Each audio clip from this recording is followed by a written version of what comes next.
Halo, selamat datang di Kongko United TV. I'm United, we're all United. Ya, dengan rumor-rumor Frankie De Jong yang ada ya di akhir-akhir ini, di beberapa hari terakhir ya, itu semakin positif ya. Seperti yang gue bilang ya, menurut gue sih transfernya Frankie De Jong itu 90% udah pasti deal. Ya, 90% pasti deal. Ya, karena gimana pun juga ya nggak mungkin lah Manchester United menaruh bid ya untuk seorang player kalau playernya belum setuju untuk pindah gitu loh, benar nggak ya? Sebenarnya sih itu gimana ya, itu cara transfer bekerja gitu kan, benar nggak ya?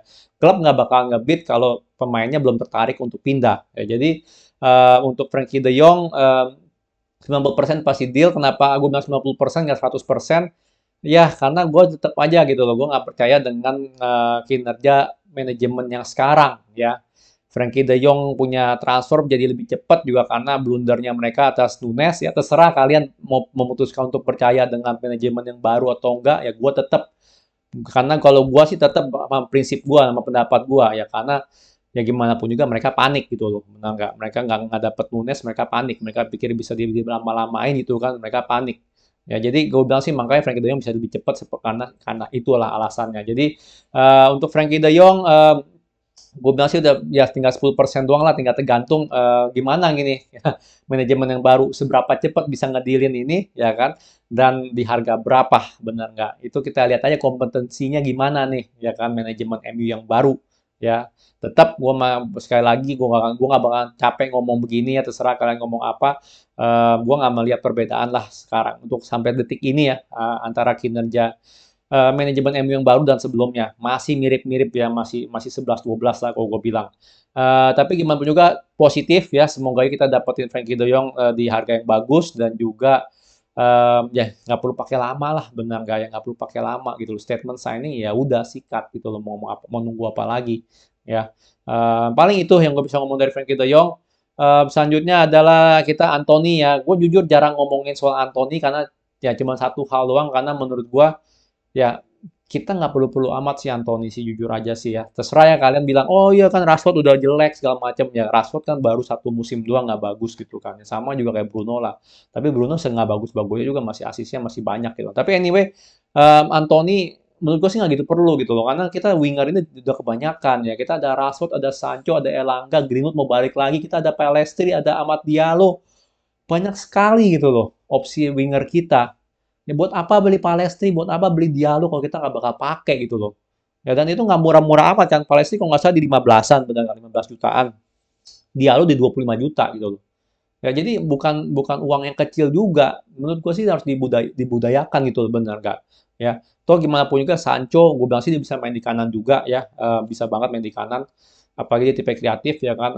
Mungkin Rashford bagusnya lebih di tepi kiri lah.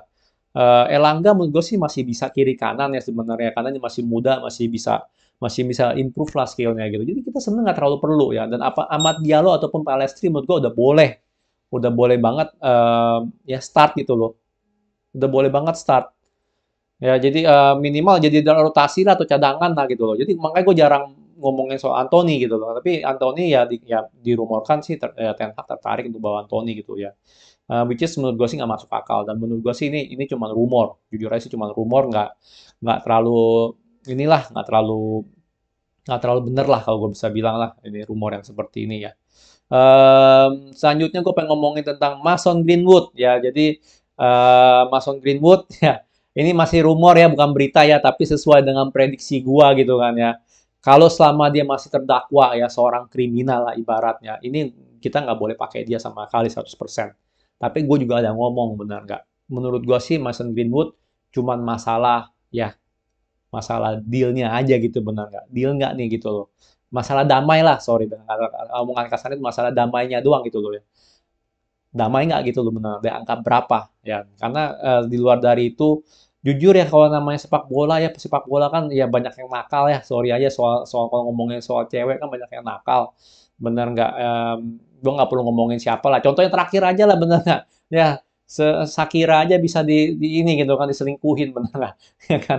Itu kan gila sih Pique. Jadi ibaratnya ya mereka banyak yang nakal seperti itu sih, menurut gue sih itu udah bukan rahasia umum apa bukan rahasia lagi gitu, itu mau udah rahasia umum dan orang pada tahu gitu kan ya. Apalagi Greenwood yang udah pernah kena kasus juga sama Phil Foden, benar nggak, bersama timnas Inggris kan, gue lupa tuh di negara mana, malah dia bawa, padahal waktu itu lagi kalau nggak salah lagi COVID ya, jadi nggak boleh keluar ke hotel, malah mereka bawa cewek gitu masuk ke dalam hotel, benar nggak.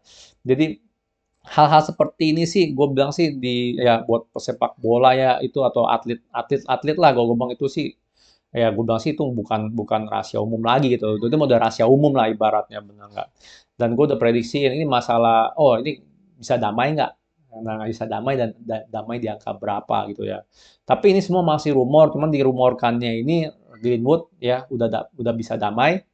Eh, di angka berapa nggak tahu, yang pasti dia kemungkinan besar bakal ikut pre-seasonnya Manchester United ya.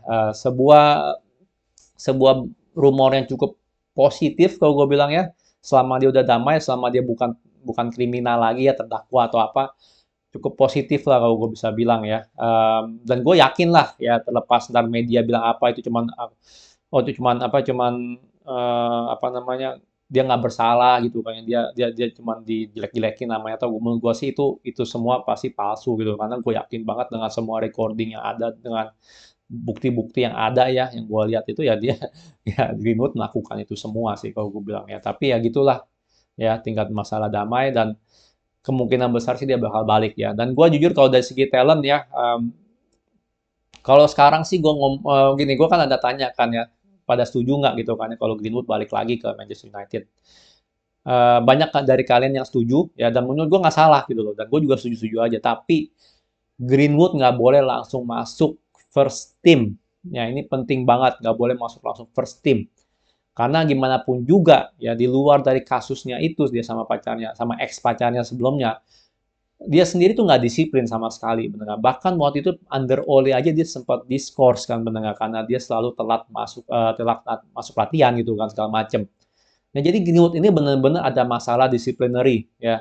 Um, Jujur gue selalu ngomong ya, dia sama Phil Foden sih gue jauh bilang talentnya Greenwood jauh lebih bagus.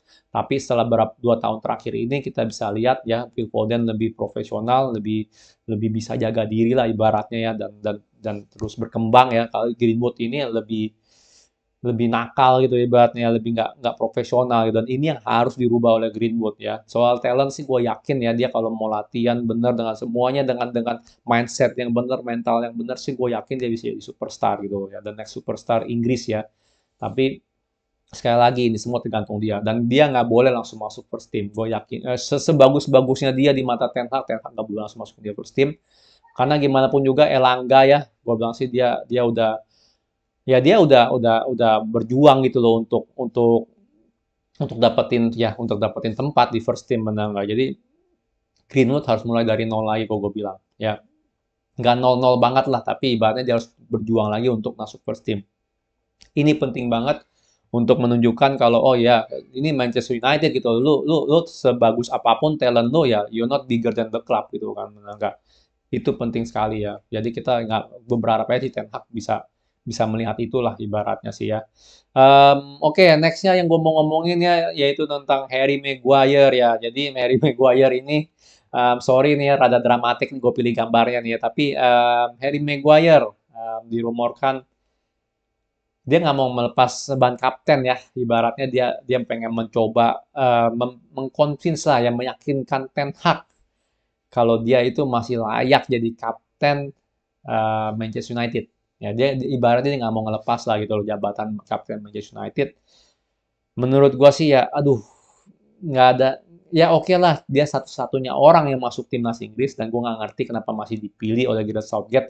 Kalian bisa lihat sendiri kan ya, banyak banget insiden-insiden di pas pertandingan timnas Inggris yang orang pada nggak suka sama Maguire, karena udah ketahuan gitu loh dia ini seberapa lawak, bener nggak ya.